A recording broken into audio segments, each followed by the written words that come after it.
નમસ્કાર ખેડૂત મિત્રો, જેને જેને પણ ક્ષારવાળું પાણી છે અને એના હિસાબે જમીનમાં સફેદ ક્ષારી વરે છે, બરાબર. તો એના માટે એક દેશી જુગાડ છે, તો શું કરવું જોઈએ મને જણાવું.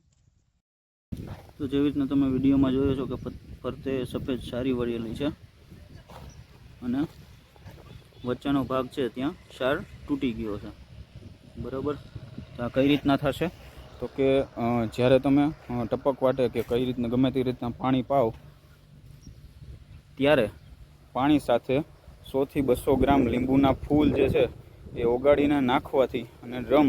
તૈયાર કરીને એ પાણી સાથે ટપકમાં પાવવાથી તમારો જે પાણીનો ક્ષાર છે,